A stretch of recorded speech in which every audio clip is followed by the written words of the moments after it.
Hi friends, welcome back. എല്ലാവർക്കും തൻഷിക് വേൾഡിലേക്ക് സ്വാഗതം. ഇന്ന് വന്നിരിക്കുന്നത് മലബാർ കിണ്ണത്തപ്പത്തിൻ്റെ റെസിപ്പി ആയിട്ടാണ്. സാധാരണ മലബാർ കിണ്ണത്തപ്പം ഉണ്ടാക്കാറുള്ളത് അരിപ്പൊടി വെച്ചിട്ടാണ്. ഞാനിവിടെ ചോറ് കൊണ്ടാണ് ഈ ഒരു കിണ്ണത്തപ്പം തയ്യാറാക്കിയിരിക്കുന്നത്. സാധാരണ രീതിയിൽ കിണ്ണത്തപ്പം ഉണ്ടാക്കുകയാണെങ്കിൽ 1 മണിക്കൂറിന് മുകളിലൊക്കെ ആവും ഇത് തയ്യാറായി കിട്ടാനായിട്ട്.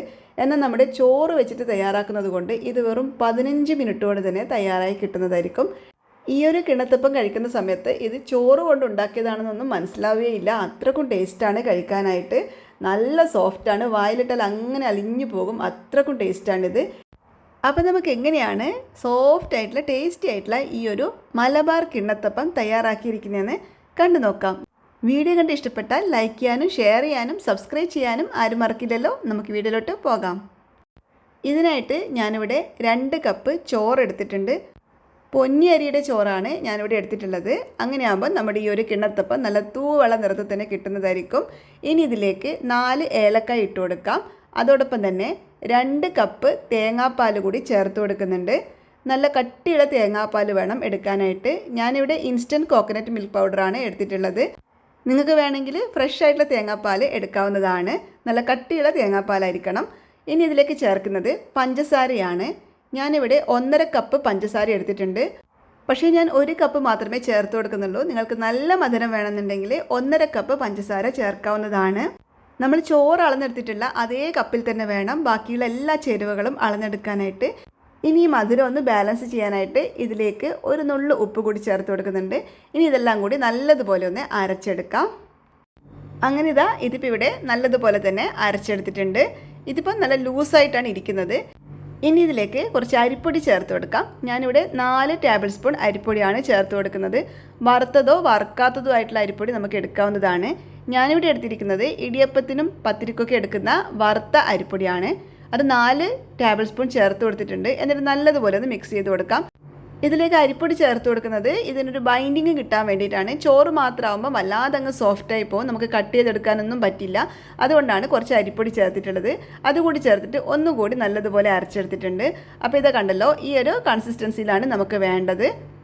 കിണ്ണത്തപ്പം തയ്യാറാക്കാനായിട്ട് എടുക്കുന്ന പാത്രത്തിലോട്ട് നമുക്കിത് ഒഴിച്ചു കൊടുക്കാം. ചൂട് കട്ടിയുള്ള ഒരു പാത്രം വേണം എടുക്കാനായിട്ട്. അതിന് മുന്നേ നമുക്ക് ഈ കിണ്ണത്തപ്പം സെറ്റ് ചെയ്യാനായിട്ടുള്ള പാത്രം ഒന്ന് ഗ്രീസ് ചെയ്ത് വെക്കാം. ഞാനിവിടെ അല്പം നെയ്യ് പുരട്ടി വെച്ചിട്ടുണ്ട്. അതിനുശേഷം ഇത് സ്റ്റൗവിലോട്ട് വെച്ച് കൊടുക്കാം. ഇനി മീഡിയം ഫ്ലെയിമിലിട്ടിട്ട് നമുക്കിതൊന്ന് ഇളക്കി കൊടുക്കണം. അരിപ്പൊടിയൊക്കെ ചേർത്തത് കാരണം ഇത് വളരെ പെട്ടെന്ന് തന്നെ കട്ടിയായി കിട്ടുന്നതായിരിക്കും. ട്രഡീഷണൽ ആയിട്ടുള്ള കിണ്ണത്തപ്പം ഉണ്ടാക്കുന്നത് അരിപ്പൊടി വെച്ചിട്ടാണല്ലോ. അരിപ്പൊടി വെച്ചിട്ട് തയ്യാറാക്കുകയാണെങ്കിൽ വളരെ സമയമെടുക്കും ഈ ഒരു കിണ്ണത്തപ്പം തയ്യാറായി കിട്ടാനായിട്ട്. 1 മണിക്കൂറിന് മുകളിലൊക്കെ എടുക്കും ഇത് തയ്യാറായി കിട്ടാൻ. ഇനി ഇതിലേക്ക് കുറച്ചായിട്ട് നെയ്യ് ചേർത്ത് കൊടുത്ത് വേണം ഇത് ഇളക്കിയെടുക്കാനായിട്ട്. ഞാനിവിടെ മൊത്തത്തിൽ 3 ടേബിൾ സ്പൂൺ നെയ്യാണ് യൂസ് ചെയ്തിട്ടുള്ളത്. അത് ഒരുമിച്ച് ചേർത്ത് കൊടുക്കാതെ കുറച്ചായി ചേർത്തിട്ട് വേണം ഇങ്ങനെ ഇളക്കി കൊടുക്കാനായിട്ട്. ഇതിപ്പോൾ ചോറ് കൊണ്ട് തയ്യാറാക്കുന്നത് കൊണ്ട് തന്നെ വെറും 15 മിനിറ്റ് കൊണ്ട് നമുക്കിത് തയ്യാറാക്കി എടുക്കാൻ പറ്റും.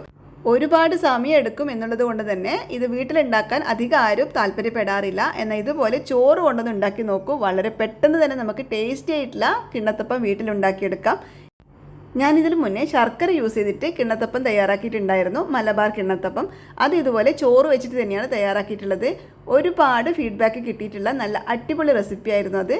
ഇത് നിങ്ങൾക്ക് ശർക്കര വെച്ചിട്ടുള്ള കിണ്ണത്തപ്പം വേണമെന്നുണ്ടെങ്കിൽ ചാനലിൽ കയറിയിട്ട് കണ്ടു നോക്കാം കേട്ടോ. ഇനി അതല്ലാന്നാണെങ്കിൽ ഡിസ്ക്രിപ്ഷൻ ബോക്സിൽ ഞാനതിൻ്റെ ലിങ്ക് കൊടുത്തേക്കാം. ഇതിപ്പം കണ്ടല്ലോ, ഇതിപ്പോൾ അത്യാവശ്യം കട്ടിയായി തുടങ്ങിയിട്ടുണ്ട്. ഇടയ്ക്കിടയ്ക്ക് നെയ്യ് ചേർത്ത് കൊടുത്തുകൊണ്ട് വേണം ഇങ്ങനെ ഇളക്കിയെടുക്കാനായിട്ട്. ഫ്ലെയിം അധികം കൂട്ടി വെക്കണ്ട, ലോ ടു മീഡിയം ഫ്ലെയിമിൽ ഇട്ട് വെച്ചാൽ മതി.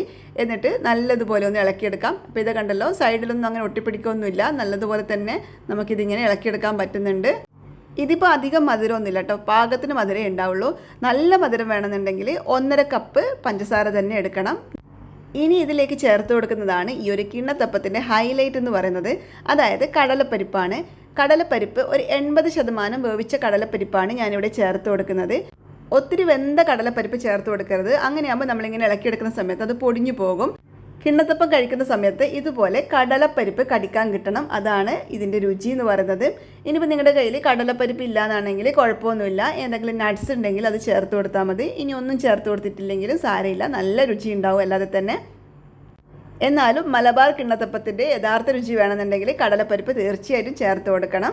അപ്പോൾ ഞാൻ ഇതിന് മുന്നേ നേരത്തെ പറഞ്ഞതുപോലെ ശർക്കര ചേർത്തിട്ടുള്ള കിണ്ണത്തപ്പ് ഉണ്ടാക്കിയപ്പോൾ ഒരുപാട് പേര് കമൻറ്റ് ഇട്ടിട്ടുണ്ടായിരുന്നു ഇത് കിണ്ണത്തപ്പല്ല ഹൽവ എന്നുള്ളത്.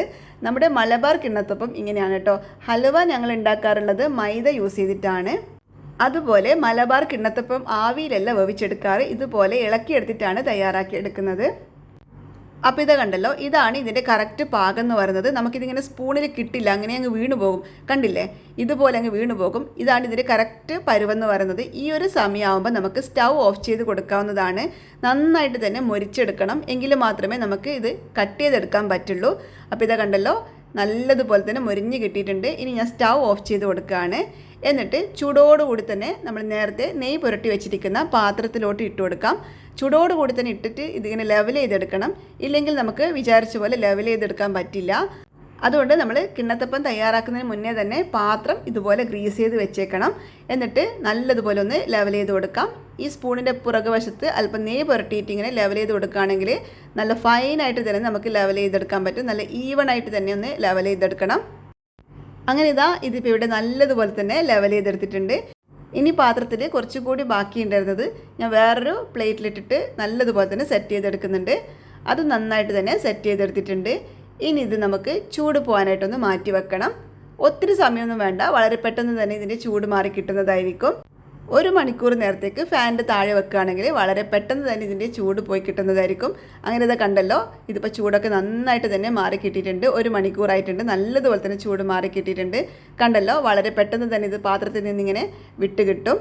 ഇനി വേറൊരു പ്ലേറ്റിലോട്ട് ഞാൻ മാറ്റി കൊടുക്കുകയാണ്. അങ്ങനെ ഒട്ടിപ്പിടിക്കുകയൊന്നുമില്ല, ഇതിങ്ങനെ കമഴ്ത്തുമ്പോൾ തന്നെ ഇത് പാത്രത്തിലോട്ട് വീഴുന്നതായിരിക്കും. നല്ല പെർഫെക്റ്റ് ആയിട്ട് തന്നെ കിട്ടിയിട്ടുണ്ട്. കണ്ടല്ലോ, നല്ല ഭംഗിയില്ലേ കാണാനായിട്ട്, നല്ല പെർഫെക്റ്റ് ആയിട്ട് തന്നെ കിട്ടിയിട്ടുണ്ട്. ചൂട് നന്നായിട്ട് പോയതിന് ശേഷം മാത്രം വേണം കേട്ടോ ഇതുപോലെ പാത്രത്തിലോട്ട് മാറ്റാനായിട്ട്. എന്നാലും മാത്രമേ നമുക്ക് നല്ല ഷേപ്പായിട്ട് കട്ട് ചെയ്തെടുക്കാൻ പറ്റുള്ളൂ. നല്ല ടേസ്റ്റി ആയിട്ടുള്ള കിണ്ണത്തപ്പാണ്. ബേക്കറിയിലൊക്കെ കിട്ടുന്നത് പോലെ തന്നെ രുചികരമായിട്ടുള്ള ഒരു കിണ്ണത്തപ്പാണിത്. മറ്റേ പാത്രത്തിലുള്ളതും ഞാൻ വേറൊരു പ്ലേറ്റിലോട്ട് മാറ്റിയിട്ടുണ്ട്. അതും നല്ല പെർഫെക്റ്റ് ആയിട്ട് തന്നെ കിട്ടിയിട്ടുണ്ട്. ഇനി ഇതൊന്ന് കട്ട് ചെയ്ത് നോക്കാം. അപ്പോൾ ഇത് കണ്ടല്ലോ, നന്നായിട്ട് തന്നെ നമുക്ക് നല്ല ഷേപ്പായിട്ട് തന്നെ കട്ട് ചെയ്തെടുക്കാൻ പറ്റുന്നുണ്ട്. നല്ല രുചികരമായിട്ടുള്ള കിണ്ണത്തപ്പാണിത്. നല്ല ഹെൽത്തി ആയിട്ടുള്ള ഒരു റെസിപ്പി കൂടിയാണ്. നമുക്ക് ബാക്കി വരുന്ന ചോറൊക്കെ ഉണ്ടെങ്കിൽ ഉണ്ടാക്കാൻ പറ്റിയ അടിപൊളിയായിട്ടുള്ള റെസിപ്പിയാണിത്. ഉച്ചക്ക് ഭക്ഷണമൊക്കെ കഴിച്ചു കഴിഞ്ഞാൽ ബാക്കിയുള്ള ചോറ് കൊണ്ട് ഇതുപോലെ ഒരു കിണ്ണത്തപ്പം തയ്യാറാക്കി വെക്കുകയാണെങ്കിൽ നമുക്ക് വൈകുന്നേരത്തെ ചായയുടെ കൂടെയൊക്കെ കഴിക്കാം. കുട്ടികളൊക്കെ സ്കൂൾ വിട്ട് വരുന്ന സമയത്ത് കൊടുക്കാൻ പറ്റിയ നല്ലൊരു ഓപ്ഷൻ കൂടിയാണിത്. അപ്പോൾ എല്ലാവർക്കും ഇഷ്ടപ്പെട്ട് കാണുമെന്ന് വിശ്വസിക്കുന്നു. വീഡിയോ നിങ്ങൾക്ക് ഇഷ്ടപ്പെട്ടിട്ടുണ്ടെങ്കിൽ നിങ്ങളുടെ പ്രിയപ്പെട്ടവർക്കൊക്കെ ഒന്ന് ഷെയർ ചെയ്ത് കൊടുക്കണേ. തീർച്ചയായിട്ടും ഒന്ന് ട്രൈ ചെയ്ത് നോക്കണം. കാരണം നമ്മൾ സാധാരണ കിണ്ണത്തപ്പമൊക്കെ നമ്മൾ ബേക്കറിയിൽ നിന്നാണല്ലോ വാങ്ങിക്കാറുള്ളത്. ഞാൻ ഇതുപോലെ ഉണ്ടാക്കുകയാണെങ്കിൽ നമുക്ക് വീട്ടിൽ തന്നെ നല്ല രുചികരമായിട്ടുള്ള കിണ്ണത്തപ്പം ഉണ്ടാക്കിയെടുക്കാൻ പറ്റും. അപ്പോൾ ഇതൊന്ന് കട്ട് ചെയ്ത് കാണിക്കാം. നല്ല സോഫ്റ്റ് ആയിട്ടുള്ള കിണ്ണത്തപ്പാണ്, വായിലിട്ടാൽ അങ്ങനെ അലിഞ്ഞു പോകും. അപ്പോൾ തീർച്ചയായിട്ടും ട്രൈ ചെയ്ത് നോക്കണേ. ട്രൈ ചെയ്ത് നോക്കിയിട്ട് നിങ്ങളുടെ ഫീഡ്ബാക്ക് കമൻസായിട്ട് അറിയിക്കാൻ മറക്കരുത്.